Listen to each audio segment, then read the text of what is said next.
Zgodba občine Veržej se je začela pred nekaj več kot 18 leti v majhni sobici, ki je hitro postala premajhna za vse več zadolžitev in izzivov, ki so občino čakale. Po tej prehojeni poti je vsekakor občutek dober.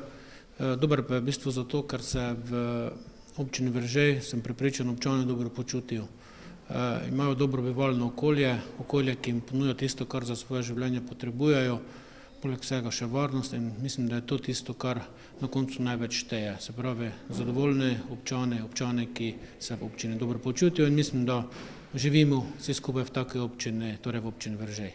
Razvoja občine pa ne bi bilo brez ustvarjalnega zanosa številnih posameznikov in društev, ki izstopajo s svojo predanostjo in trudom. Tudi zato so se jim ob 18. občinskem prazniku poklonili s plaketami in priznanji.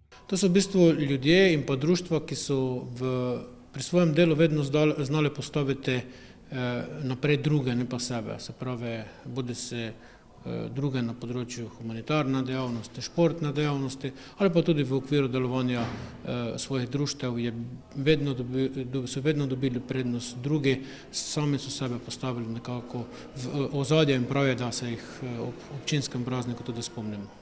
Tokrat so se spomnili in opomnili na odlično delo Mateje Prelog, Dušana Magdiča in veržejskih čebelarskega ter društva upokojencev. Poklonili pa so se tudi društvu kmetic Križevci Veržej.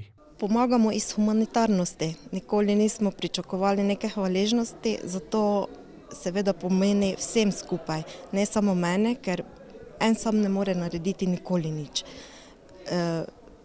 Aktivno nas članic nas je 5, aktivno pa nas sodeluje 9. Problem nikoli ni dobiti posameznikov, ker smo res v redu ekipa. Nogometna šola Veržej je ena najboljših šol v Sloveniji.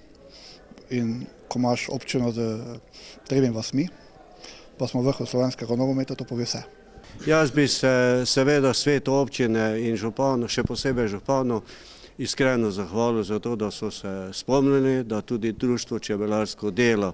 Mi delamo, jaz bi rad rekel, da delamo tudi, naj potem nekdo drug to sliši. Mi smo se takoj na pobudo Čebelarske zveze Slovenije vključili, medeni zajtrk, mi smo na Miholovem sejmu, imamo dan odprtih vrat tudi v Veržeju, tako da smo tudi na sejmu Agra se pojavljamo, tako da smo vse posod prisotni. No, vse povsod prisotni niso člani društva upokojencev Veržej in društva kmetic Križevci Veržej. Toda še vedno so dovolj vpeti v občinsko dogajanje, da so si zaslužili priznanje in plaketo. Danes je že malo bolj sodobna kmetica, nekdaj so kmetice držale samo 3 vogale. Danes lahko rečemo, da smo temelj družine. Moramo znati tudi računalniške tečaje, moramo se vsako leto nagraditi z velikim znanjem na kmetijstvu in tudi v društvu. Društvo upokojencev Veržej letos slavi 30. obletnico obstoja. Mi smo delovni na vseh področjih, tako v občini, izven občine. Naše delo poteka preko sekcij, ki jih vodijo naši mentorji. To nagrado danes sprejemam kot častno. Praznik občine je prav tako častna prireditev, na kateri se z Osterčevim večerom častno poklonijo rojaku skladatelju Slavku Ostercu.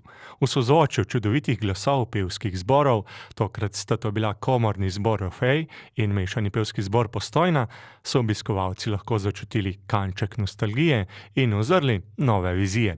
Slednje na tak način vidi veržejski župan. Občina Veržej mora izkoristiti svoje naravne danosti, svojo geostrateško lego, se pravi nekje v osredju med centri v Pomurja, se pravi med vsemi 4 velikimi mesti, zelo blizu avtoceste in pa svojo naravne danosti v povezavi z turizmom, in tukaj vidim krepitev razvojnih potencialov na vseh ravneh. Se pravi, če je to neka dobra geostrateška točka, je to tudi lahko dobra priložnost za privabljanje novih občanov, za privabljanje novih investitorjev in na koncu tudi za povečanje turistične ponudbe naše občine in pa turističnega obiska, kar se vsi seveda najbolj želimo.